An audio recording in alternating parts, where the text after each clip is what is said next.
So I'd like to welcome everybody to this lecture here at Basel University. It is today September 1, 2011, so we're almost exactly 10 years after the terrorist attacks.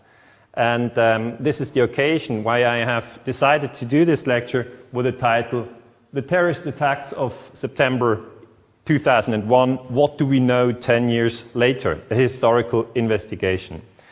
It is obviously a very large topic, a vast field of research, and I've therefore decided to look at 10 different issues. Because we have 60 minutes, so I'm not going to talk endlessly. We're just going to go through 10 points, and I'm fully aware of the fact that further research is needed on most of these points, and I'm fully aware of the fact that there are other points which would be interesting, but which we can't discuss today. What are the issues? The first chapter is really that I look at the different stories that are available today on the attacks of 9/11. I call them surprise, LEHOP and MEHOP. I will detail what they actually mean later. Then I look in the second chapter on the 9/11 debate in the United States. In the third chapter, I will address the term conspiracies, because that term has surfaced a lot during the last 10 years. Then I will look at WT7, which is one of the buildings which was involved. Then I look at the Pentagon, which is another rather big discussion.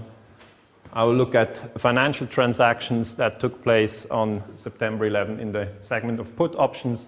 I will look at able danger, which is another research topic where quite a few people are working on. I will look at Osama bin Laden, of course. I will look at Northwoods and then reach the conclusion. It is very often the case that in Switzerland lectures are in German. Okay, most of the time lectures are in German. We have some lectures here at Basel University which are in English. This lecture here is in English because it is a lecture that we do together with Indiana University in Bloomington in the United States. They have a topic which is called Making War, Making Peace. And it's a research group which is now currently discussing these issues, war and peace. And they said, why don't you come over to the United States and give a lecture on 9/11? And I said, I'd much rather do this in Switzerland, make a videotape and send you the link. So that's what we decided upon. That's what I'm actually doing. The people in the United States who organized the lecture are Heather Reynolds, professor for biology, then Kurt Lively and Baron Bangert. And from this moment, I'd like to say, Heather and everybody else, hello in the United States. Good that we can do this international research project, as I'd like to call it, together. This is really a change that you need to be aware of. International research has been very strongly influenced by the development of modern technology, the internet, streaming videos, live conference, and all these things. I mean, 20 years ago, this would not have been possible, but today it is, so we take advantage of it. My lecture will have the exactly same topic. It will be shown in the US, I think, in October. So we're a little bit earlier here in Switzerland, and so to give you the overview again of the international framework, we're here in Switzerland. For everybody else in the United States, that's where we are. We're in Basel. Basel is in the corner where Switzerland and Germany and France meet. It's a German-speaking part of Switzerland. Switzerland is a small country with 7 million inhabitants. And the United States, obviously, over here, and Indiana University is here in the state of Indiana. Okay, let's go into the debate of 9/11. On that day, most people watch television. And they made up their mind what happened on that day, and they had, a gut feeling what was happening, and they got information from the American government, from the Bush administration. Then later they read in the newspaper information on 9/11. Some then watched videos, and others started to look at the issue at the internet and further bought maybe DVDs and whatever. So you have a lot of different stories circulating on the topic of 9/11. And I'm a historian, and you must know that in the end, history is written by historians. So it's really our task at the end of the day to say what happened. And that is really difficult, that's what I have to say. And therefore, I try to, first of all, look what different stories we have on the internet, in the books, also in the public debate. And I think basically you can say we have three stories. The first story is called surprise story. It really says that bin Laden was responsible for the attack, 19 Muslims carried it out, and the administration of George Bush and Dick Cheney was surprised by the attacks. So that's the official version of the events. The second story says, no, that's not the correct narrative, and it's called LIHOP, let it happen on purpose. So LIHOP really stands for let it happen on purpose. People who think that is the correct story emphasize that yes, it was bin Laden who carried out the attacks. 19 Muslims attacked the United States, but the Bush government and Cheney are corrupt.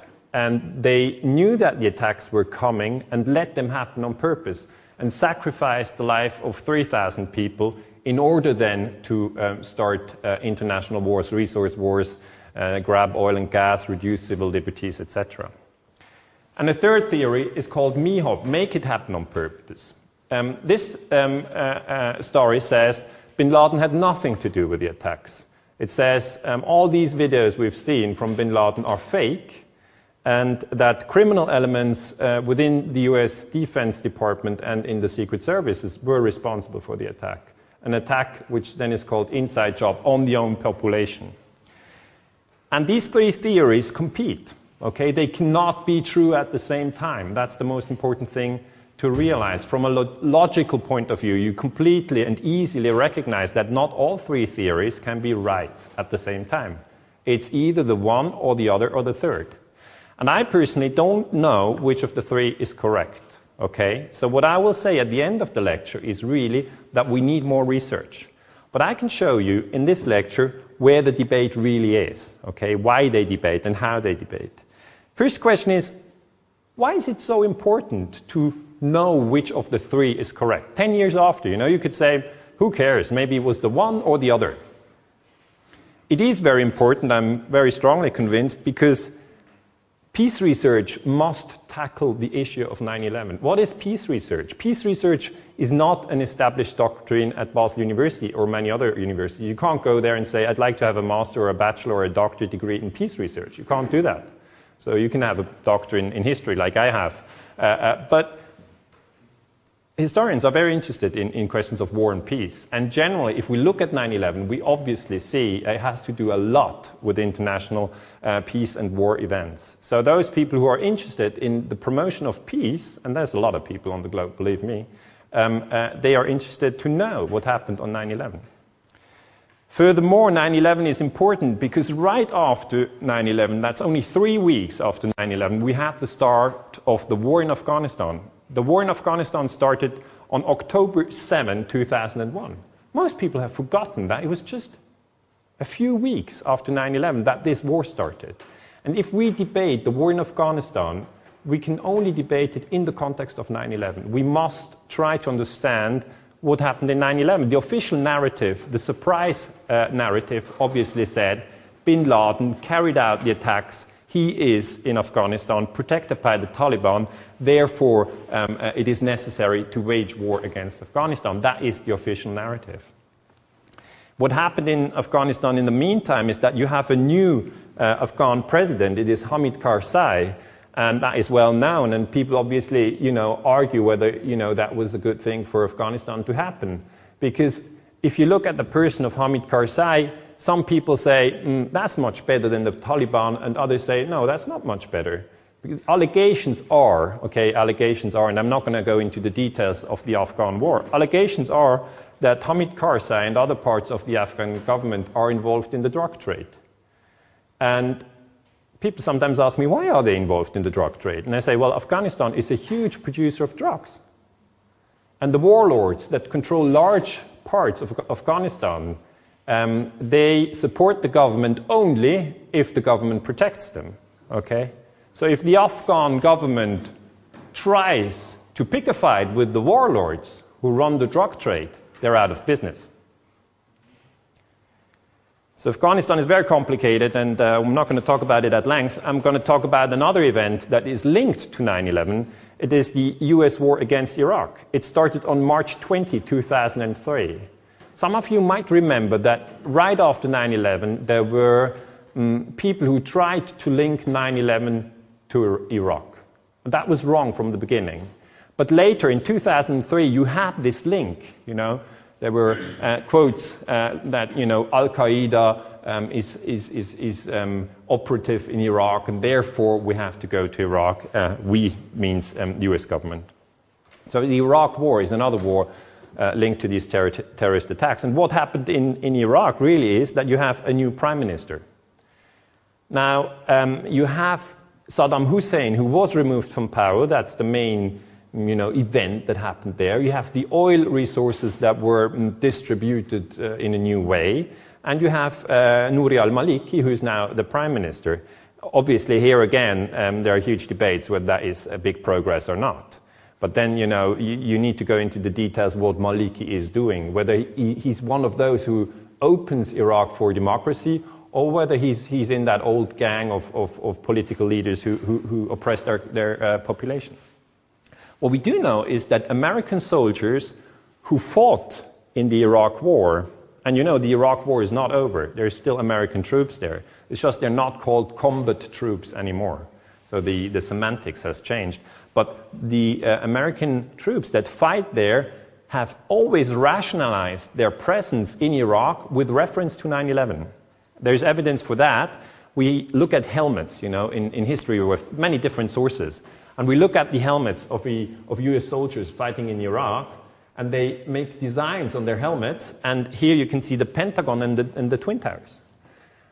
And in 2006, there was a survey which was made in Iraq among US troops. And 85% of American soldiers said that the main mission was to retaliate for Saddam's role in the September 11 attacks. And that is really surprising, because Saddam Hussein had no role in the 9/11 attacks. So that is war propaganda. That makes your mind twisted, and it can twist your mind to such an extent that you can end up in a war where you might get killed or lose a leg just because you're not well informed. And that is really tragic. That's not a detail.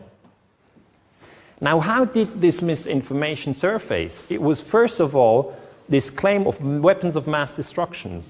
It was Secretary of State Colin Powell who said in the United Nations Security Council in February 2003, that's 1 month before the Iraq war started, he said there are weapons of mass destruction in Iraq. Now, that was a lie, okay? And that lie really started to increase the distrust globally towards the Bush administration. When people found out that the Bush administration had lied about Iraq, they went further and said, did they lie about 9/11 as well? You know, these things are very, very closely linked. It's all about trust. Do you trust the government? Do you trust the president? Do you trust the prime minister? Or do you categorically question what they say? Colin Powell, in 2005, offered an excuse for his, lies. He said he felt terrible and apologized for having falsely presented an Iraqi weapons program that turned out not to exist. I'm the one who presented it on behalf of the United States to the world. It will always be part of my record. That is painful. So Powell is one of the very few who offered his excuses.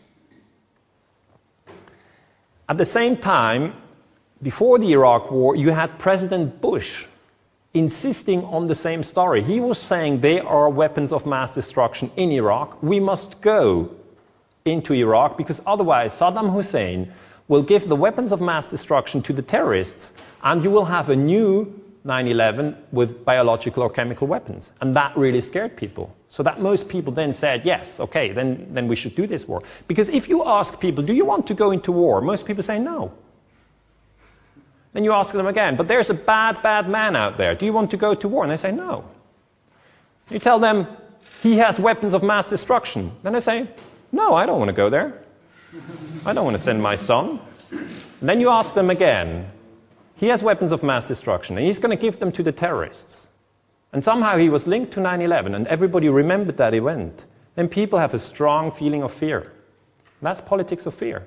And it really works, because then people say, I'm actually against war, but this war, I'm for it, the last one. And that's how it works. It's always been like that. Now, the source, the direct statement that Bush made before the war is, intelligence gathered by this and other governments leaves no doubt that the Iraq regime continues to possess and conceal some of the most lethal weapons ever devised. That's just before the start of the war.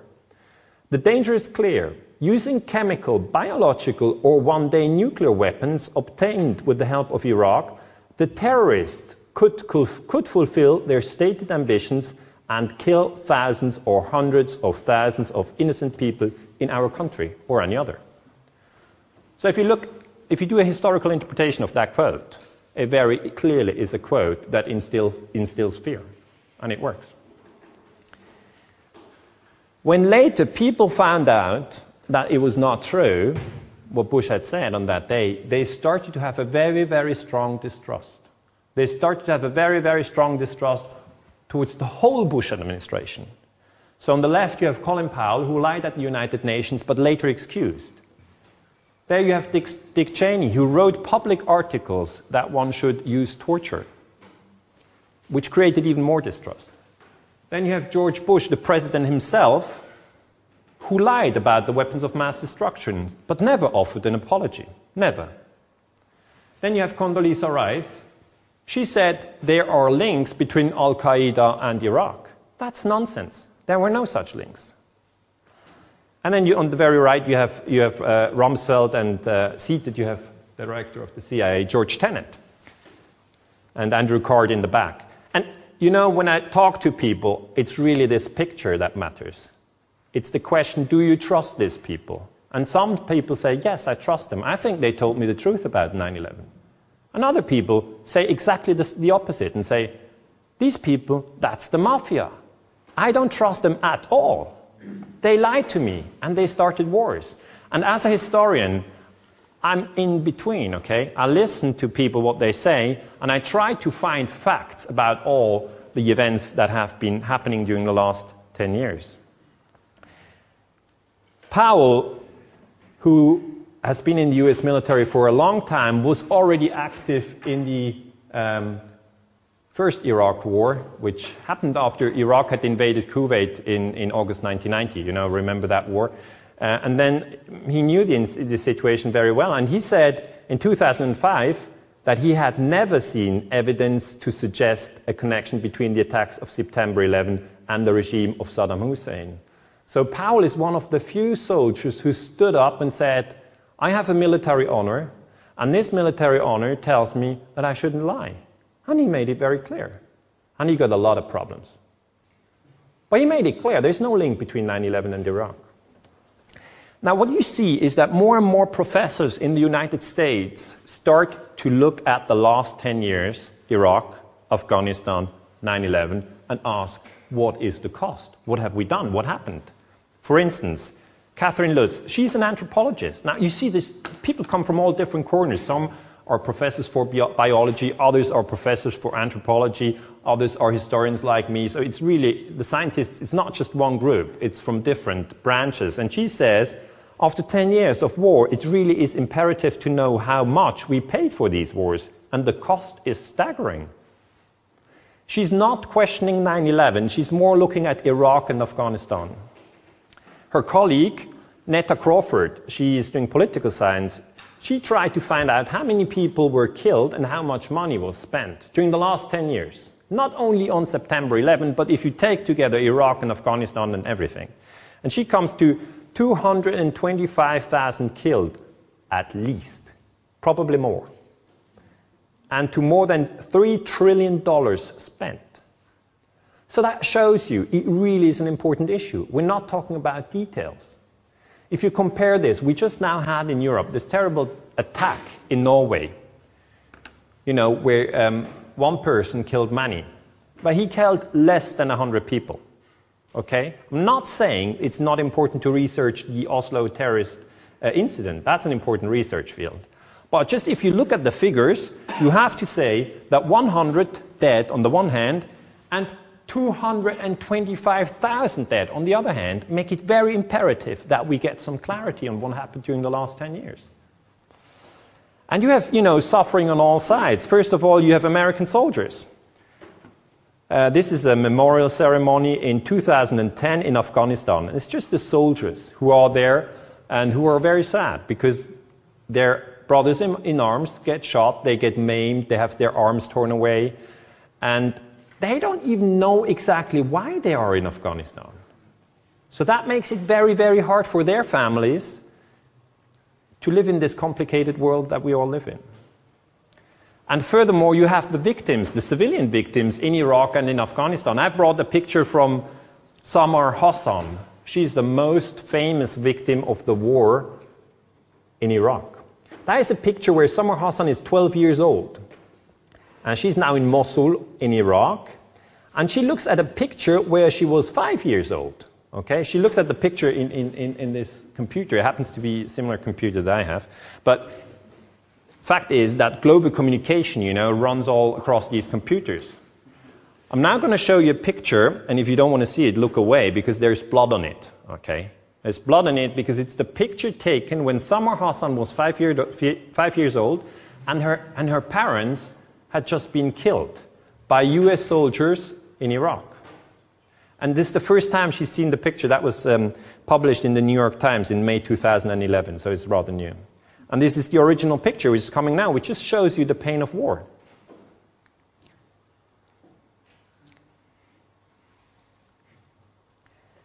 So if you think about all these 10 years, you realize it's quite important that we do some research on this. A further issue, which some people don't realize, is that NATO invocated Article 5 for the first time in history after 9/11. My students sometimes ask me, what is that Article 5? I don't know what it is. Now, NATO has been constructed during the Cold War as an alliance where if one member is attacked, everybody is attacked. Okay, that was the system. And we all thought, as historians, that it might be the Soviet Union who attacks Germany. And then everybody, also the US and Canada, would be involved in the war, and then you would have a war between Moscow and Washington. And then, as everybody said, Moscow's not going to do that. It never happened. It never happened. NATO never invoked Article 5 during the whole Cold War. And now, when September 11 happened, the US said, we've been attacked. And the attack came from Afghanistan. That's very important. The attack has to come from outside the NATO territory to invoke Article 5. And that meant that at the same day, all NATO countries were at war. Means Germany, France, Italy, Belgium, Norway, Canada, Spain, Portugal, Turkey, Greece. And most people have never understood that this was the case. At the time, NATO Secretary General George Robertson declared on October 2, 2001, so that was very quickly after the attack, that since it had been determined by NATO, that the 9/11 attacks had been directed by Osama bin Laden from abroad, from Afghanistan, Article 5 of the NATO Charter had to be invoked for the first time in NATO's history. The article says that an attack on any NATO member shall be considered to be an attack on all. Now, I've worked on NATO during much of my research time. That was before 9/11. And I published a book which has now been translated in 10 languages, and it's on NATO secret armies. It basically comes to the conclusion that NATO is not very transparent. It's the largest military organization of the world. And if you're interested in that topic, you can read it up in that book. But that's only about the Cold War, and that's not our subject today. But I want to make it very clear that most researchers never expected 9/11 to lead to an activation of NATO, and that was the case. So what we faced here today with is a debate on what really happened on 9/11. It's this surprise Lee-Hop-Me-Hop debate, and we are, as researchers, torn to this side, torn to that side, and it's really difficult. Who is the most prominent advocate of the surprise story? The surprise story is it was bin Laden who surprised the United States. The most prominent advocate is George Bush. The United States and our allies are authorized to use force in ridding Iraq of weapons of mass destruction. Saddam Hussein and his sons must leave Iraq within 48 hours. Their refusal to do so will result in military conflict, commenced at a time of our choosing. For their own safety, all foreign nationals, including journalists and inspectors, should leave Iraq immediately. And you know, the problem is, when we look at sources, then we always check, is that source trustworthy? And the problem with George Bush is that he lied about the Iraq War. So his trustworthiness is reduced. He's still an important source because he's the president. Then you have other people, the 9/11 widows. These are the women who lost their children, their husband, who lost people in these attacks on the terrorists on 9/11. And they are very active. They pushed for a 9/11 investigation. It's only actually thanks to the 9/11 widows and that they stood up and said, we want to have more clarity on what happened, that we had a 9/11 commission who investigated the attacks. The 9/11 commission was presided by Thomas Keane and Lee Hamilton. That's Thomas Keane and that's Lee Hamilton. And they presented their 9/11 commission report in 2004 in the summer. So for historians, that was the most important book, because that was the official story. But the important thing to notice is that these two gentlemen were appointed by Bush, okay? So it was not an independent investigation. It was not Congress that investigated 9/11. It was selected people, former governors, former members of Congress, that investigated the attacks. And at the time when this investigation was carried out, one member of the 9/11 Commission said, this is not a good investigation. It has no solid access to documents. And he resigned from the commission. He said, this is not good. It's not quality research. Who is that? It is Max Cleland. He's a Vietnam War veteran. He lost both legs and one arm in the Vietnam War. And he was later a senator for Georgia, and he was in that commission. And he said, I cannot look any American in the eye, especially family members of the victims, and say that the 9/11 Commission had full access. The 9/11 Commission is now compromised. So he stepped down. He said, we didn't get the documents. We didn't get Cheney and Bush to testify under oath in public. We didn't get that. Cleveland said the Bush administration stonewalled the commission in its request for documents and other evidence about 9/11. That is really bad. That's bad news, because we as historians need a good investigation. What we then had in 2004 is that the authors of that commission presented their report and confirmed the surprise theory. Okay? That's the official theory, and it's now been confirmed by the 9/11 Commission. And Bush thanked them very much. And really the question is whether you trust Thomas Keane and Lee Hamilton. It's again a question of whether you trust them. That's really the question. If as a historian you have to make up your mind, you have to always find out whom do you trust. Furthermore, they didn't write the report themselves. It was a professor. His name is Philip Zelikow. He wrote the book. It's a book of 560 pages, so it's a really thick book, and I read it with my students. They had to read it. And most people never read the 9/11 Commission report. But Philip Zelikow wrote the whole book, and he says surprise is the correct description of what happened on 9/11. Okay. But that's not the only story that you have in the United States. You have other people who completely disagree and say the 9/11 Commission report is worth nothing. Now, who are these people? There's a professor, David Ray Griffin.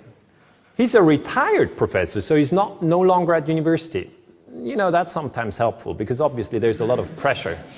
If you research 9/11 at university, you can lose your job, it's true. So retired US professor David Ray Griffin is a professor of philosophy of religion, okay? You know, that's not the first thing you think of if you think of somebody who'd researched 9/11. And he says 9/11 was not surprise, it was mihop, make it happen on purpose. So he argues that the American government orchestrated the attacks. He's not saying the American people. That's a huge difference. There's 300 million people living in America, and he's saying there's a corrupt elite, and they were involved in the attacks. He was dismissed in the beginning as somebody who's just crazy. But then he wrote 10 books. He started to write books about 9/11 in 2004. Then he added another one in 2005. Then in 2007. Then in 2008. Then in 9. In 9 he even wrote 2. And then in 2010 another one. And now the newest one is coming out in September 2011. It's quite impressive. So there's a whole series of books. And he's an outstanding scholar on 9/11. So if today you try to research 9/11, you have to read the 9/11 Commission report, obviously. That's the version of Bush. But also you have to read the books of David Ray Griffin. Not all, but maybe a selection. And he says, he believes that the US government orchestrated the attacks. The goal would be to get control of the world's oil and establish a new doctrine of preemptive warfare. That was a difficult sell before 9/11. So he really says, before 9/11, it would not have been possible to start preemptive wars. A preemptive war is a war that you engage in without having been attacked. You say, I bombed the other one because I think he's going to bomb me. Do you understand the difference? That's a huge difference. If you fight a war after having been attacked, then it's a defensive war. If you attack a country whom you have not, who has not attacked you, then it's either a war of aggression. That's something very terrible since Hitler invaded Poland, in 1939. Historians are very, sensitive about wars of aggression. But now these wars are not called wars of aggression, the Iraq War. They are called preemptive wars. Because that means you do a war to stop a war which would be coming if you don't do your war. Griffin says there is no change. There is no change from Bush to Obama. There's no change. He says the White House has never, and to this very day, has never started a new investigation of the terrorist attacks of 9/11. There's no interest in the White House at all to have a new debate about 9/11. In the US Congress, so the Senate and the House of Representatives, there's no interest in such a debate either. But you do have former senators, former American senators, who say we must research 9/11 anew. One senator is Mike Gravel. He was a senator for Alaska from 69 to 81. And he's now saying we should have a movement in the states. So there's, the US is made up of different states. And one state, for instance, California, can decide we're going to have a new 9/11 investigation. And that would affect the whole discourse. He said, don't wait for White House. Don't wait for Congress. Go to the level of the states, and there we should have a new debate. He's saying the government's official account is inaccurate, incomplete, implausible, and in fact constitutes a flimsy conspiracy theory. So he's making the argument that the surprise theory is not convincing. He says there is an urgent need for a new independent investigation with subpoena powers and other grand jury powers. Subpoena basically means that you can say, we are investigating this, and everybody who was involved, who had an official function, has to come and testify under oath. That is really an important thing if you can do such an investigation. Now, what I've shown you in this chapter, I've had the 9/11 debate, is that there is a very big debate in the United States going on. There's no agreement on what happened. And I've seen that many people who ask questions about 9/11 are dismissed as people who believe in conspiracies. And that is then, put in a way that people suggest conspiracies are nonsense. That's what you see. And as historians, I'm obviously aware that sometimes you have conspiracies. For instance, when Fidel Castro and Nikita Khrushchev decided to put nuclear missiles into Cuba, they didn't tell Kennedy before, okay? That's the conspiracy, to agree silently. If two people agree in silence, that's a conspiracy. Or when the CIA overthrows Salvador Allende on September 11, but 1973, it was a conspiracy. They didn't call Salvador Allende first. Later you had Pinochet installed in Chile. So yes, there are conspiracies. Not everything is a conspiracy, but sometimes you have conspiracies. When the French Secret Service sank the Rainbow Warrior in 1985, they bombed the ship because Greenpeace was protesting against French atomic tests in the Pacific. So Greenpeace was also always going there with the ship, so the French couldn't have their atomic testing. They just sank the ship with a bomb. That's terrorism. But it's state terrorism. It's the Secret Service who carries it out, and this is the photographer who died on the boat. He wasn't informed of it, okay? So it's a conspiracy. Or the Iran-Contra affair in 1986. You had Oliver North, who was involved, and others, who sent money to the Contras, which they had earned from selling arms to Iran. And at the time, Congress had said the United States cannot sell arms to Iran. And then the White House ran away and secretly did it and used the money to fund the Contras in Nicaragua. That was a conspiracy. Or if you take the Watergate break-in, it's a very interesting conspiracy. Nixon, here to the left, and Haldeman, his chief of staff, Nixon, ordered this break-in in the Watergate complex, and then later, a week after the break-in, Haldeman told Nixon in the White House, we now have the records. It always takes a long time until the historians have the records, but we have them. The democratic break-in thing, we're back to the in the problem area because the FBI is not under control, Haldeman says, and then Nixon instructs to use the CIA to obstruct the FBI. So the White House sometimes uses the different services to obstruct each other, and they say, Nixon said, play it tough. That's the way they play it, and that's the way we're going to play. So that was a conspiracy. Nixon later had to resign. And if you take Bernard Madoff in 2008, and that's a recent conspiracy, he told people, you give me your money, and I'm going to give you a lot of money. Okay, that was the idea. And he always said, I'm a great investor. But what he really did, he just, faked everything. It was a Ponzi scheme. He took the money from the new investors and paid interest to the others, but he had no real investment.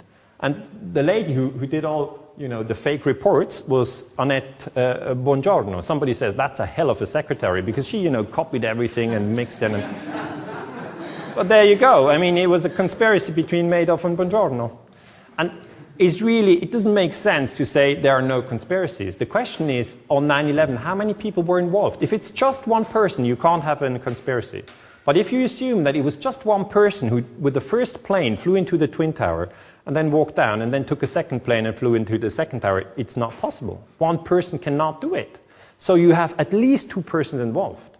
And that means, from a scientific perspective, that it is a conspiracy. The question is, who are the conspirators? It can be the group of Muslims, then it's the surprise theory, or it can be somebody else. And that's really what you have to look at.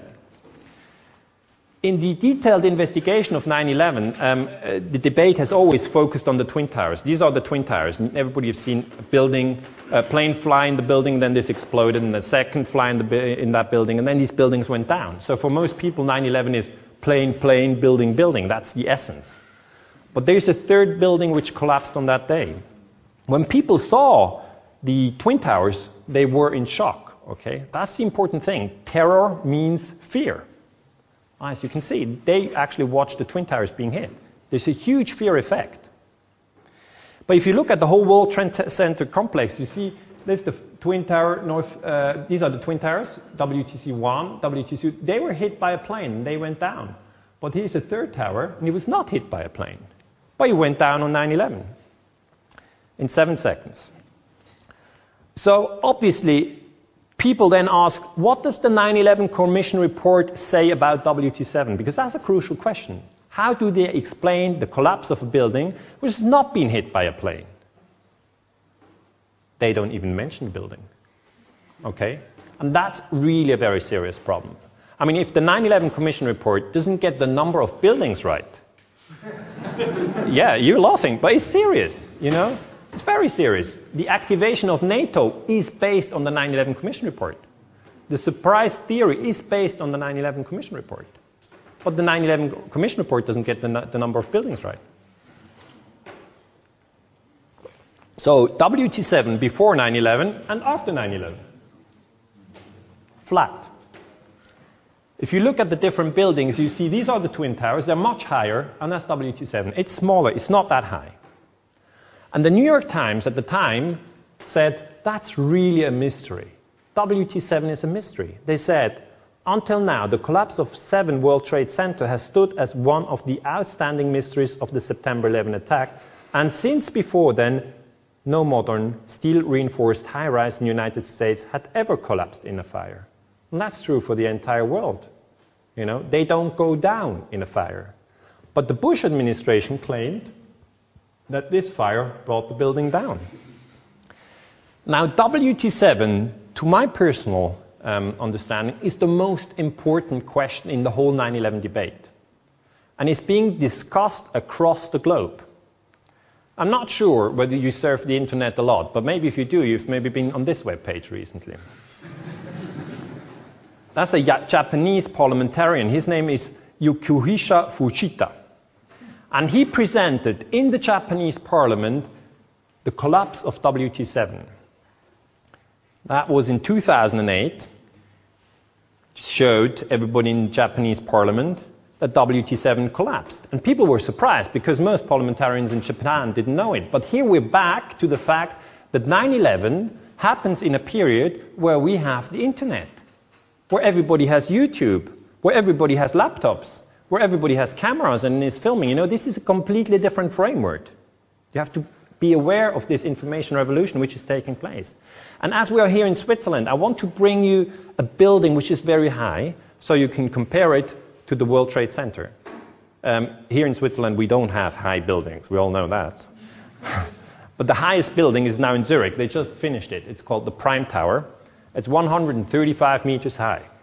Now realize that the World Trade Center 7 is 170 meters high. So it's higher than the Prime Tower. And for us in Switzerland, that's quite a thing. Okay? So that's why we can never say WT7 is just a minor issue. It would be the biggest building in Switzerland. So what I did is, when I was working at the Center for Security Studies at the ETH in Zurich, I went to other professors and asked them, how does that building come down?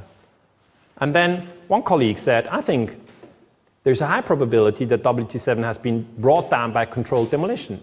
So we sit at the ETH. And I say, no, there's no controlled demolition on 9/11, because that would take weeks to prepare it. And nobody said bin Laden blew up a building through controlled demolition. And then the other professor said, well, I don't know, maybe there's a plane that hit WT7 and you haven't heard about it. And I said, no, I know that. There's not. Yeah, you're laughing, but you know, this is the sort of level of debate that is going on behind the scenes. And then nobody really knows what happened. What we now have is a new web page in Switzerland. It's just been online for a few weeks. It's called 9/11 untersuchen, investigate 9/11. And a few people come forward. I've also signed it. And it basically is a petition to say we need more data. We need more data. Too many things are unclear. In 2002, we had a report by the Federal Emergency Management Agency, FEMA. It was called World Trade Center Building Performance Studies. And the FEMA said, the specifics of the fires in WT7 and how they caused the building to collapse remain unknown. Okay? So they said, yes, there was a fire, but we don't know how the fire could bring the building down. In the same report, you have a list of the tenants who were in the World Trade Center number 7, because people were interested. Who was in that building? And that list shows you that you had on floor 25, the Department of Defense and the Central Intelligence Agency. So this was a high security building. It was part of the defense community. And those who distrust the Bush administration and those who think it was MIHOP, 9/11 was MIHOP, you know, they come to me and say, it's very clear, it was all done from WT7, that was the control room for 9/11, and they just blew it up. And I say, do you really believe that? And I say, yes. And I say, okay, I take a note, now look at it. And then I go home and I look at the data and I say, I don't know who was in that building on that day and what they did, but I know that the building collapsed. So what I'm saying is that we need more investigation on why it collapsed. The National Institute for Standards and Technology said in a report published in 2008 that WT7 collapsed because of fires. It did not collapse from explosives. He explicitly said it did not collapse because of explosives. Why did he say that? Because at the time, and still today, many people say that was brought down by controlled demolition. And that is now the argument, either fire or either controlled demolition. And that is very, very difficult to argue what the truth is. Because we really need the iron beams, but we don't have them. The iron frame of the building, that would help. But, you know, it has been recycled. There's no access to this primary data. Now, Richard Gage comes forward and says, the NIST report, okay, that's the NIST report, published in 2008. Now, Richard Gage is a professor, he's an architect, and he's founded the movement Architects for 9/11 Truth and Engineers. So there's 1,500 architects in the US who say, we don't believe the story. And you have to understand, people sometimes come to me and say, well, we heard the Bush version and then we heard nothing. If somebody has doubts, he would have raised his voice. We don't hear from Richard Gage in the Swiss newspaper. But if you don't hear it, then it's a question of how good is your information structure, your newspaper, your television, whatever. And it's not the point that nobody's saying anything. It's just it doesn't reach you. So the interesting question is really, we should ask the man who owned the World Trade Center. We should ask him what happened on that day. And the man is Larry Silverstein. He leased the World Trade Center on July 24, 2001, just shortly before the attacks. Then he signed insurance policies with 24 insurance companies for a total of $3.5 billion. And then he received $4.5 billion after WT 1, 2, 3, 4, 5, 6, 7, that's the whole thing, was destroyed. So he's really the man to ask. He's in the middle of all this. And he said this on television, I remember getting a call from the fire department commander telling me that they were not sure they were going to be able to contain the fire. And I said, we've had such terrible loss of life, maybe the smartest thing to do is to pull it. And they made that decision to pull, and we watched the building collapse. So really here the argument is, what did he mean with to pull it? Did he mean to bring it down with controlled demolition, or did he mean something else? So later he said, no, I didn't mean controlled demolition. I meant to pull the firemen out of the building. But then semantics, professors for linguistics came and said, it never refers to people. So you have a huge debate. Yeah, you're now smiling, but it's really complicated. If you go into the detail, you realize 9/11 investigation is complicated. We have now firemen who say there were explosives. What happened? There was an explosion. We was in the lobby and the third explosion, the whole lobby collapsed on us. What was it like? What was it like? Horrible. The whole building just collapsed on us inside the lobby. Was that a secondary explosion? Yes, it was. That was the planet probably? Yeah, definitely a secondary explosion. Because we was inside waiting to go upstairs, and on the way upstairs, the whole fucking plane blew, and it just collapsed on everybody inside the lobby. Similar to the first tower coming down, secondary? I don't know about the first one, but I know the second one was terrible. Then there was a third one too after that one. Third explosion after that? That's right. Everybody was inside the building, waiting to go upstairs, and they just let loose. Everything just let loose inside the building. So what you tell me is that there was a plane or whatever hit the building, then a secondary explosion? It was like 3 explosions after that. We came in after the fire. We came when the fire was going on already. We was in the staging area inside the building, waiting to go upstairs. Then it exploded. Then the whole lobby collapsed on the lobby inside. And is this mayhem after that? Everybody tried to make their way out. A lot of people was trapped inside and everything. In the Brooklyn Navy Yard across from Brooklyn. We watched the first explosion. As we're watching the buildings, I saw a black, very large airplane fly right into the second building. Came out of the south, right in front of our eyes. Just, it was so surreal, like a movie set. We were in the building for the third one collapse, and I was on this drive here for the other one. People don't understand. There may be more. Any one of these fucking buildings can blow up. This ain't done yet. This is on top of this. This couldn't be no worse than this. Couldn't be nothing no more worse than this. You're in the building trying to help people, and it's exploding on you inside the building. So these people come forward and say, yes, there were explosives. Bang, bang. We don't know what to do with it. We have professors in the US who come forward. This is Stephen Jones, who says it's quite plausible that explosives were pre-planted in the 3 buildings. Now that's not the official story. Then we have professors in Denmark. This man is called Niels Harris, and he says, we researched the dust, okay? We researched the dust that we found on World Trade Center, and he says, in the dust, what we have found is a modern version of termite, which we call nanotermite. So this is if you look at criminal movies, right? It's always the case, there's a dead body, and then the special team comes and they dust off every detail, right? To find DNA or find details, and they take it in the lab and they go into these micro structures, which is not my world. But the same thing happened here, and there are people who say, well, we found explosives. And I thought, if they're saying this, we're going to have a huge new debate. But that never happened. Most people never discuss this research. I want to know, where did they get the samples from? Is it really explosives or is it something else? It is important to know. No debate. Another really bizarre thing is that on 9/11 you had this journalist called Jane Stanley. She said a third building has collapsed. Okay, she said this. And now remember, on the internet, everybody's on the internet, people analyze videos all the time. And they said, while she said it, the building was still standing. So that's really bad. How can she say WT7 collapses while it's still standing? How does she know? Who was she working for? BBC World News. And here, the line is the 47-story Salomon Brothers building, that's WT7. Close to the World Trade Center has also collapsed. Okay? That's the line, they put it in.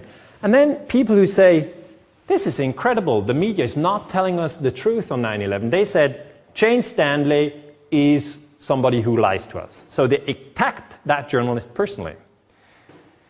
And then BBC World News in 2008 offered a story and said, we're very sorry, we were working on an incorrect news agency report.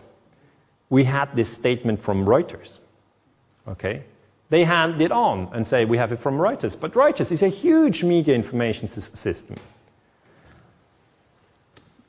On September 11, 2001, Reuters incorrectly reported that one of the buildings of the New York Trade Center, WT7, had collapsed before it actually did. That's what Reuters said by email. How they came to this conclusion, no explanation. But understand, a historian has to write history. How do we write history in this context? It's really complicated. The journalist itself, this person, Jane Stanley, she had a very hard time, okay? She quit her job and took a time out because she had some sort of a burnout. Because everybody was attacking her as being a liar. And, you know, she, in retrospect, says it was a mistake. She knows that the building was still standing, but obviously, she's not the one to blame. She said, I was thrown, not a question, but a statement of fact. I don't know where that came from. So you have to imagine the journalists on that day were standing in New York, a lot of things were happening, it was a terrible day, and they just read it into the camera, okay? So she didn't do the research for this, so she really can't be blamed. But what you now have is that mothers and brothers of people who died in the attacks also go and question WT7. I lost my son on 9/11. Most people don't know that a third tower fell on September 11. They put up movies on the internet and say, we want that people remember Building 7. They put on websites to have a debate on this. You'd get down below and you'd see molten steel running down the channel rails. Like you're in a foundry. Yeah. Like lava. Like lava. From a volcano. Well, the manual gets into thermite, and if it says if you have melted steel or concrete, which we had on 9/11, we should test for it. This fused element of steel, molten steel and concrete and all of these things all fused by the heat into one single element. We're asking for an investigation that follows national standards. There's no excuse to not test for this. If terrorists use explosives in '93, why didn't we test for them? If all these witnesses heard explosions, why aren't we testing for them? NIST concedes that they found no evidence for explosives. So then we asked them, well, did you look? And they said, no, we did not look for explosives or residues of explosives. So the preconceived notion of NIST is that there's no evidence for explosives, and so there's no point in looking. That is the most unscientific thing that you can possibly think of, not to look because you don't expect to find evidence, and in fact the evidence is overwhelming. They state these conclusions for which there's virtually no evidence, and then they ignore conclusions that can be drawn from the evidence. The Freedom of Information Act request to NIST was denied with the claim that releasing this data might jeopardize public safety. How could it possibly jeopardize public safety? The destruction of evidence was a criminal act in itself. It was already being carted away and destroyed when the FEMA investigators got there about a month after September 11th. You can't do science when you are deprived of the evidence and when your hypothesis is the least valid instead of the most likely. When the most likely hypothesis in the case of Building 7 wasn't even mentioned. This is not science.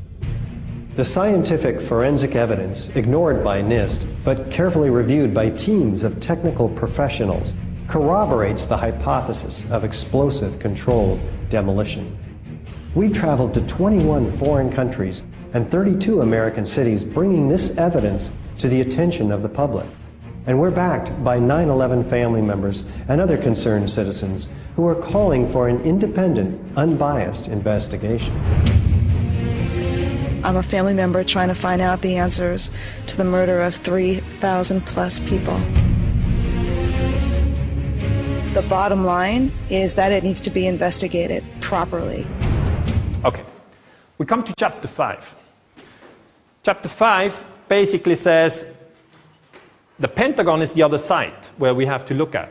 Now, the important thing for you to notice is that the Pentagon is flat. It has 5 corners, that's why it's Pentagon, but it's flat. It's not like the Twin Towers high, it's flat.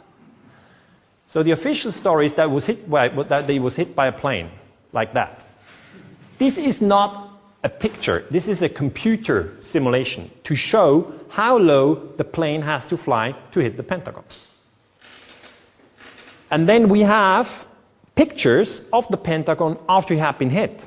And then people went and said, we can't see no plane here. If it hits the Pentagon, it should be here.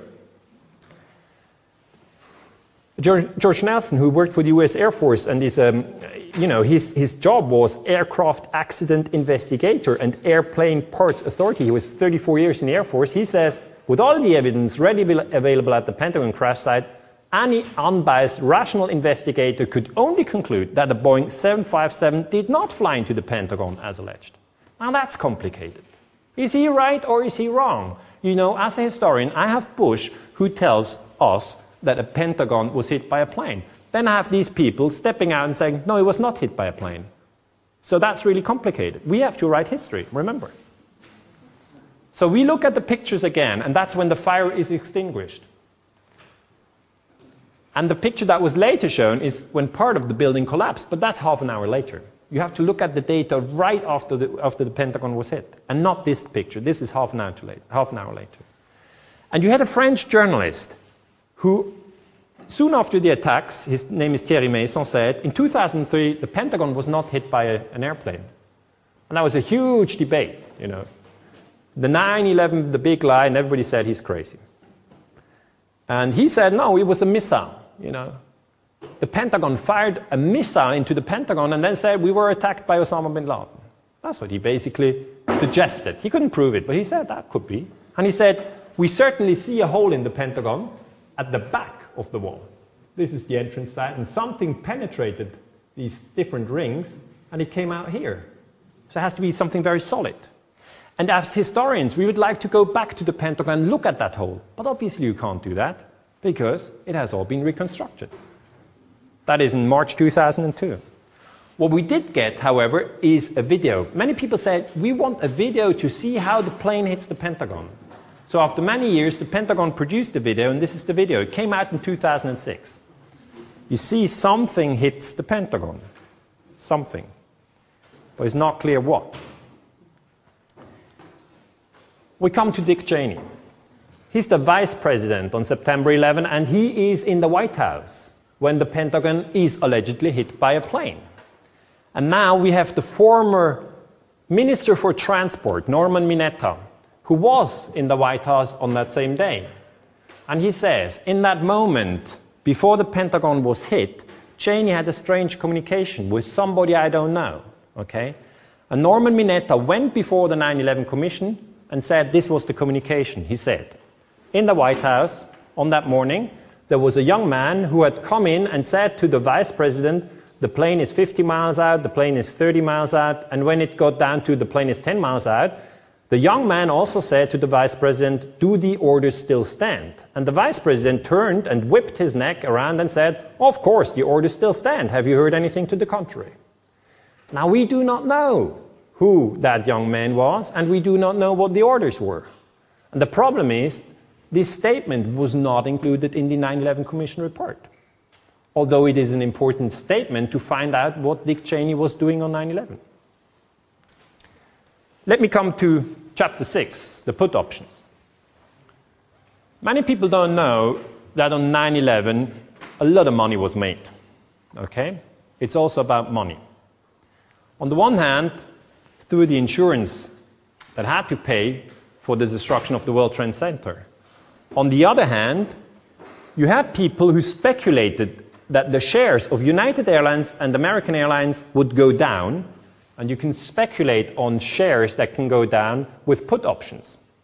Those of you who don't know much about international finance don't know put options, but put option basically is a bet that a share will fall. It's nothing criminal, okay? It's happening every day. But on that specific day, you have bets on United Airlines and American Airlines. What we research is a colleague of mine, he's Professor Mark Chesney at the Institute of Banking at Zurich University. He researched whether you also have a lot of call options on that day. Call and put, you know, call means that you speculate that the shares will go up, and put is that they go down. And you need to find out whether there's significant more put. And there's significantly more put, that's clear. And then you looked, yeah, maybe somebody was speculating that the whole airline industry will have problems. And they also speculated on Lufthansa and Singapore Airlines and whatever. But no, they only speculated on United and American. And those were the two airlines involved. So really, this is insider trading, clearly. What does the 9/11 Commission report say? It says, some unusual trading did in fact occur. The volume of put options surged in the parent companies of United Airlines on September 6 and American Airlines on September 10. Yet further investigation revealed that the trading had no connection with 9/11. A single US-based institutional investor with no conceivable ties to Al-Qaeda purchased 95% of the United Airlines puts. So they didn't investigate it any further. And that is incredible. You obviously have to investigate this further. But in the report, it is buried on page 49 in footnote 130. Who's going to find it? I find it. But most people don't even read the report. We have one congresswoman, he's Cynthia McKinney. She said in 2002 that this is not right. She said those people who dealt with unusual put options shortly before 9/11 knew enough to make millions. And you know it's not right to make money out of terrorist attacks. It's not right. So clearly we need to know more. Let me come to chapter 7, Able Danger. Able Danger is an operation that was not known in the years after 9/11. It was a plan to look at Muslim terrorists who are in the United States, to observe them and watch their every move. The 9/11 Commission report fails to mention that a year before the attacks, a secret Pentagon project called Able Danger had identified 4 9/11 hijackers, including leader Mohammed Atta. That was revealed in 2005 by the New York Times. Most people at that time didn't, read about 9/11. They just, went on with their daily business.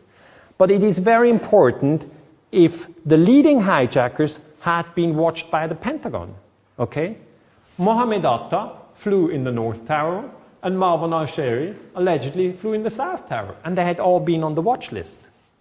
So people who believe in the Lee Hop theory, in the let it happen on theory, let it happen on purpose theory, they say Able Danger proves that those terrorists operated under the umbrella of the Pentagon. Whether that is true or not, I don't know. But you have a congressman, Kurt Weldon, who said, unbelievable, it's a cover-up of information on the largest attack in the history of the country. The 9/11 Commission did not do its job. It's time to get the facts to the American people. He said, we need new investigation into Able Danger. And he said, I can't understand that it's not in the 9/11 Commission report. Thomas Keane and Lee Hamilton, who had written the report, said that Able Danger did not turn out to be historically significant. I'm very surprised that they say that. They just say, this is not significant. They put it aside. Now, I'm a historian with a PhD, and I tell you, yes, it's historically significant. Of course it should be in the report. Of course you should have more investigation on that. Who is the source? How do we know that Able Danger took place? The source is Colonel Anthony Schaefer. He's 42 years old in 2005. He's from Kansas, and he had blown the story in August 2005. He said he had to risk his career by discussing Able Danger. Many people come forward and say, you know, if there were people who found out shady things about 9/11, if it's a conspiracy, then these people would step forward and I would hear about it. Then I say, well, yes, there are people who step forward, but you don't hear about it. That's the main question. Colonel Schaefer was part of a secret Pentagon operation. He said that his role in Able Danger was a liaison with the Defense Intelligence Agency, DIA. That's one of, there are many different secret services in the US, not only the CIA and the FBI, there's also the DIA and the NSA and a lot more. He was not involved in the details of the strategy used in Able Danger, but he said, I do believe the 9/11 Commission should have done that job, figuring out what went wrong with Able Danger. Because if they watched the terrorists, why didn't they stop them? I'm proud of my operational record, he says, and I love what I do. But there comes a time, and I believe the time for me is now, to stand for something, to stand for what is right. So he stepped up and said, we need more information on what happened on 9/11. Now, obviously, we have to talk about Osama bin Laden, okay? Because Osama bin Laden is the biggest suspect of the terrorist attack. He's the official terrorist. And we have to talk quickly about him. And we know that he is a militant Muslim. That is a fact. He was fighting the Russians in Afghanistan in the 1980s. Why? Because he was convinced that the Russians are atheists. Of course they were. They were communists. And he said, there's no atheists that should be in Afghanistan. Afghanistan is a Muslim country. Let's get them out of the country. That was his idea. At the time, the CIA funded him and cooperated with him.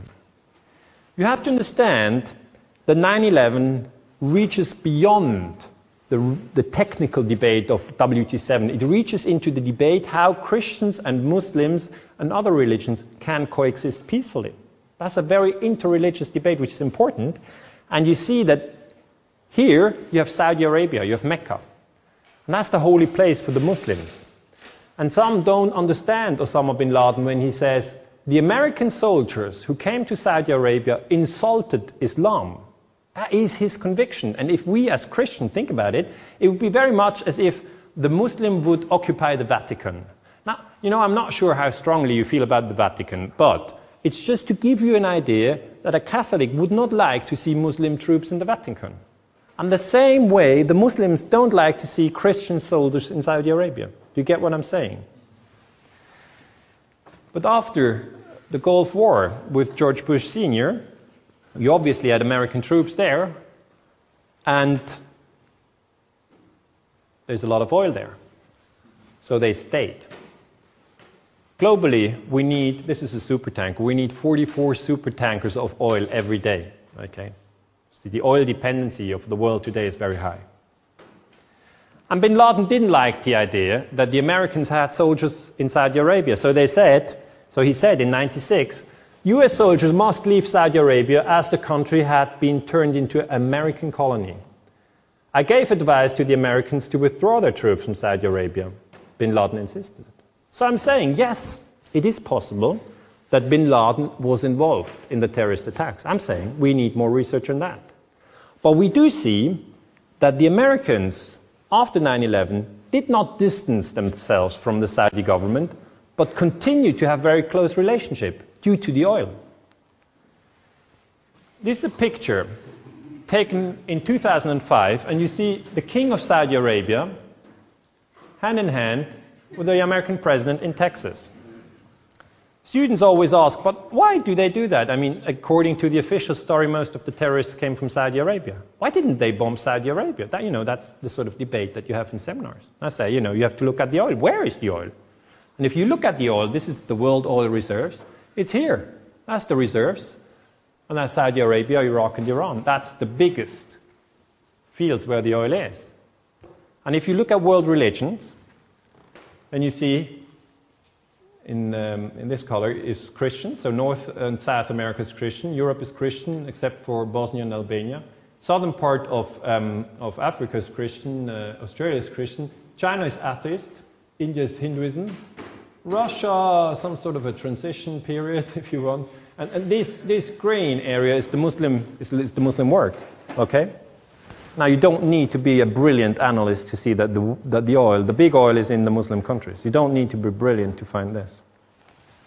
And behind the scenes, obviously, you have very, very close contacts between these governments in the oil regions and the Americans and the Chinese, because the Chinese and the Americans want the oil. They really need it. Here you have Rumsfeld in 2003 debating with the Saudis what should be done next, whether they can increase the production when the US will bomb Iraq, because otherwise, you know, they will have not enough oil production in Iraq and the oil price will go through the roof, and that would be very expensive.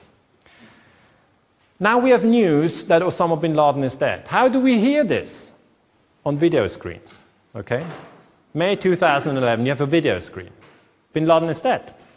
And who is the source to confirm whether that is true or not? It's the president. Now the question is the same old question. Do you trust the president or don't you trust the president? And that really divides people. Some people trust the president and some people don't. What's the evidence? The president published pictures where they say, we are looking at a picture of how Osama bin Laden is killed, but we don't see the picture of how bin Laden is killed. What we do get as historians is a picture of the house where he allegedly was. That's in Pakistan. And we get pictures of blood on the floor, and the footage is, this is exclusive news.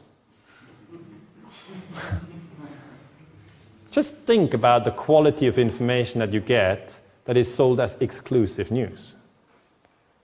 It's very poor, because we don't see bin Laden. It could be anybody who lost blood there.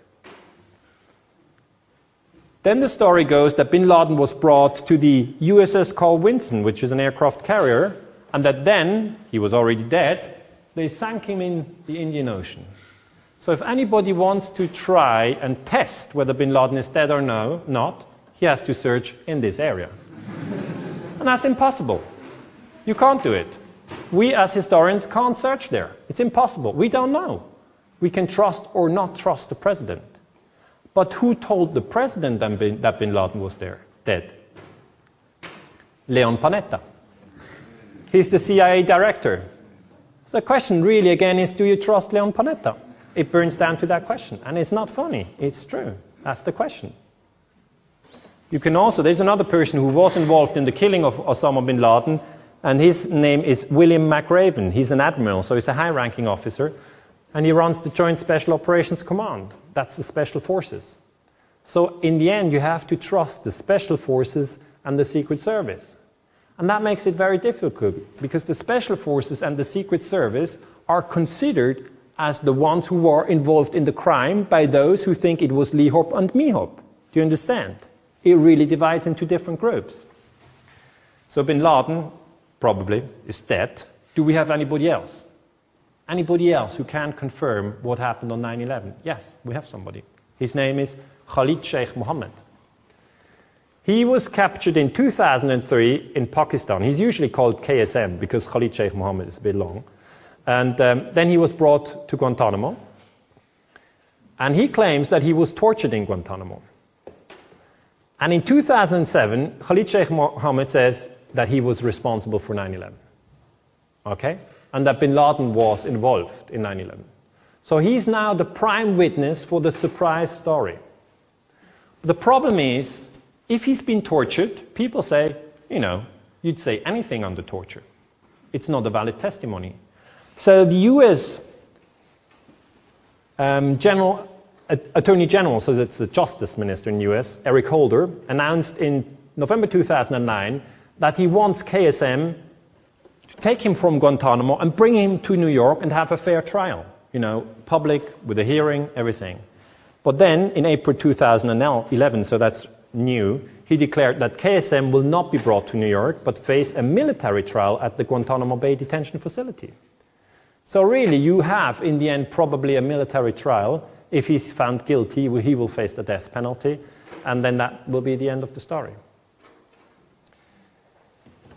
When I discuss with students 9/11, some say, well, it is really difficult to imagine surprise, Lee Hop and Me Hop, because Me Hop would mean that the government plans to attack its own population, okay?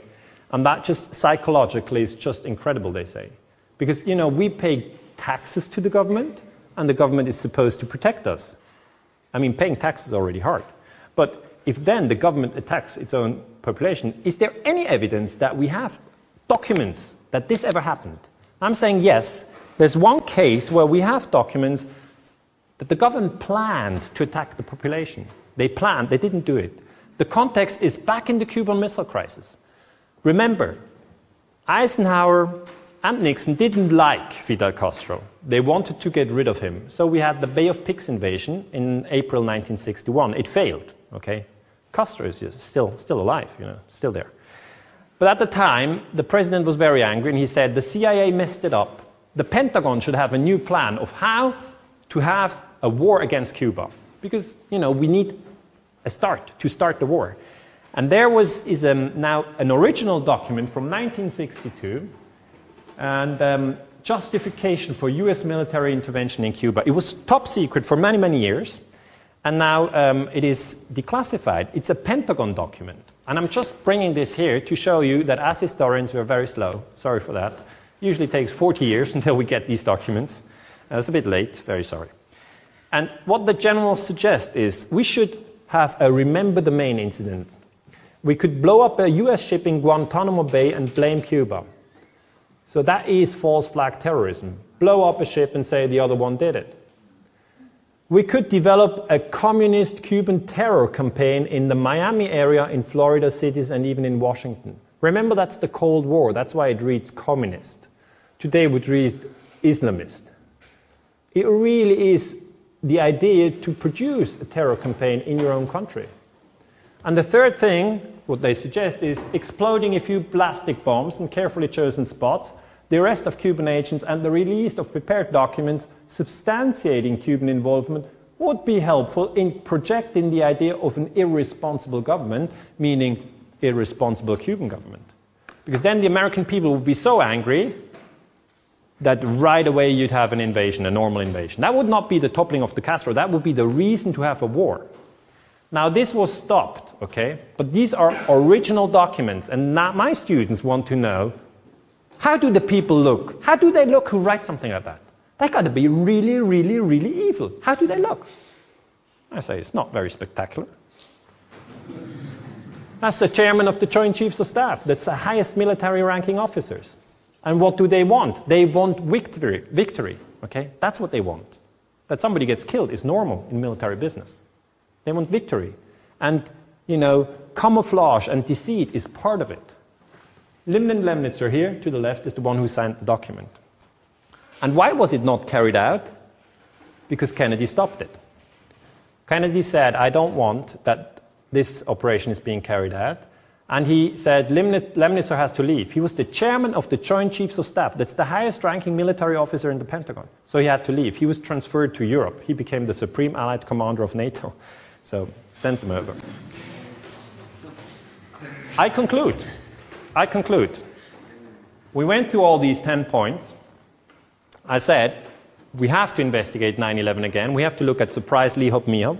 We have to look at the 9/11 debate. The term conspiracies is used wrongly to discredit anybody who questions the official version. But as historians, we're trained to question presidents and prime ministers, okay? Always, because we say if there's a lot of power, there's a lot of abuse of power, okay? That's our training.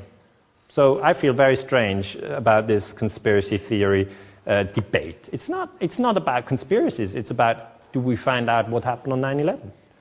WT7 is a very important issue.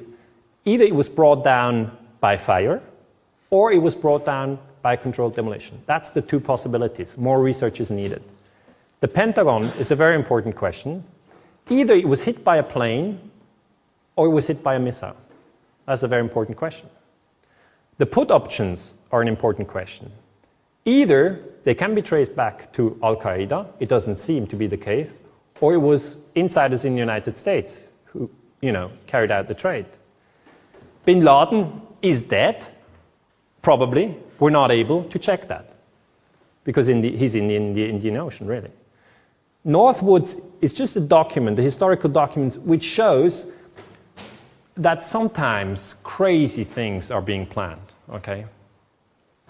And the conclusion really is that we should take a little distance. We should take a step back. That's my last slide. And we should reflect on the 10 years, because we've all lived through the 10 years. Nobody's younger than 10 years here, right? So, recently I had a class and I said, well, everybody remembers where they were on September 11th. And one of the students raised her hand. She said, I don't remember. I said, she's got to be kidding. Why is she saying that? I said, why don't you remember where you were on September 11th? She said, I was 11 years old. And then I started to realize that my students are now 21 and some of them, they don't know what happened then. They want to read the history books. But we have to write the history books. And I just explained to you how difficult it is to write these books. So when I take a step back, I'm just saying my firm conviction is that we must stop killing each other based on a story that we have not even understood. Okay? That's the whole thing. Thanks for your attention. Good luck.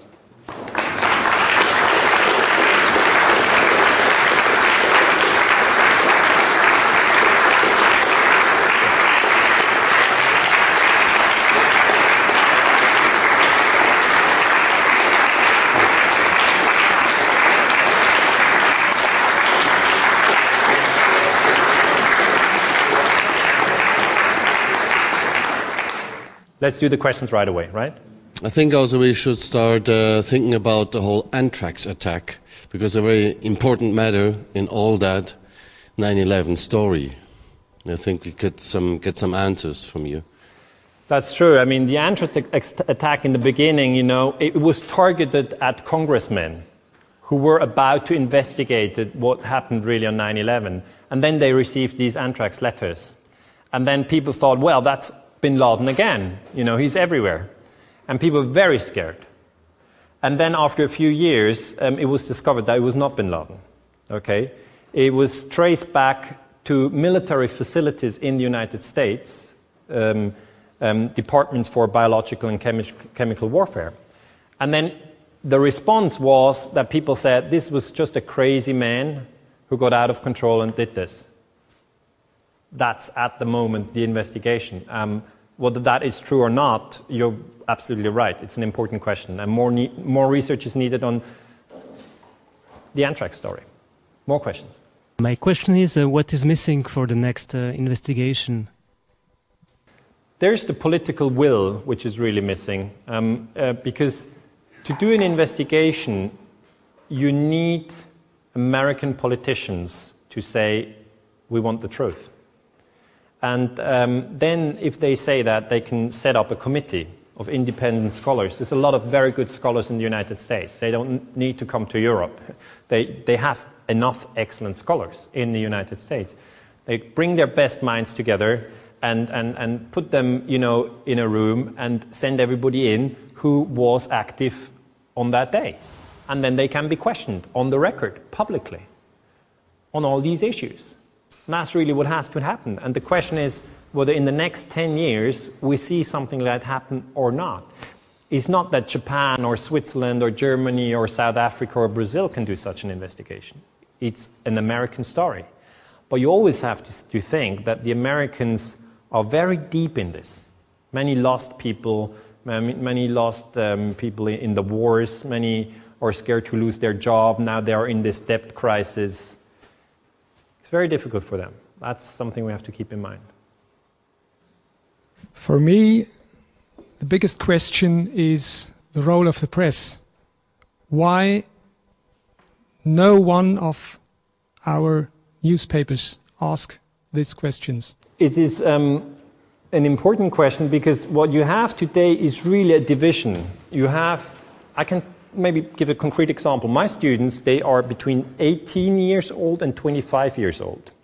So they come to the seminar. I had a seminar at Basel University on 9/11. So 12 weeks, we were just dealing with 9/11. We were dealing with surprise, Lee-hop, me-hop, and everybody had to have, presentations, and we went into all the details. And at the end of that seminar, everybody was completely confused. They didn't know what to believe. And I say, that's pretty good, because that is a Socratic position. It's better if you say, I don't know what happened. I know that I don't know, that's a Socratic position. Whereas instead if you say, I know what happened, it was this or that man, and therefore we should have this and that war. Okay, that's much more dangerous. So these students, most of them, use the internet. It's getting really bad. I mean, I'm saying in another context, which books have you read, on the introduction of women voting rights in Switzerland in 1971, for instance? And they say, I didn't find anything. And I say, where did you look? And they said, on Google. Okay? They don't go to libraries anymore, they just do everything on the computer. Now, if you do 9/11 on the computer only, you're likely to end up with a MeHop or a LeHop version of events. Okay? So my students come to the seminar and say, oh, it's quite clear, Cheney did this, right? And I'm like, let's discuss it. And then 3 weeks later, I meet their parents. And the parents, they read the Neue Zürcher Zeitung, or they look at the Tagesschau. And they tell me, it's quite clear that Bin Laden did it, right? I say, let's look at it. And the problem is, I talk to both groups, the student who is 20 and the parent who is 50. And the student thinks of the parent, he's going to be really stupid. He's always watching the news, and he has not realized that the good stories are not there anyway. And the parents think, from the next generation, I'm really scared. He's always on the internet until 3 in the morning, and he believes everything. He believes tomorrow the aliens will invade. And, you know, both groups are sort of right and wrong. And that really leaves me with that situation that now universities have to take over. We have to offer the ground where everybody can come and bring his story, and then we debate, because that's how we usually work. You know, if you think about cancer research, it's not that the president decides how cancer functions, but, you know, you have scientists who comes together and everybody, you know, says, oh, I found this story and I found that story and this illness developed like that, and then take the microscope and they throw a few millions in that direction, and then we have scientific progress, okay? And we now need the same in the field of 9/11, but still today many scholars are scared. I have colleagues who tell me, if you touch 9/11, you will just ruin your academic career. Why do that? And so that's the problem. We have a problem that the press is not very well informed. And we have a problem that academics, well, you know, many don't dare to speak out, or I don't know. I actually don't know what we'll see in the next 10 years. But I'm saying the situation is not the same like in the 70s. It's not the same like in the 50s, because we have the internet. It's completely different. Yeah, sorry. It's hard to say how the press works, right? I mean, this story where Reuters reports the collapse of WT7, how do they do it? I don't know. I really don't know.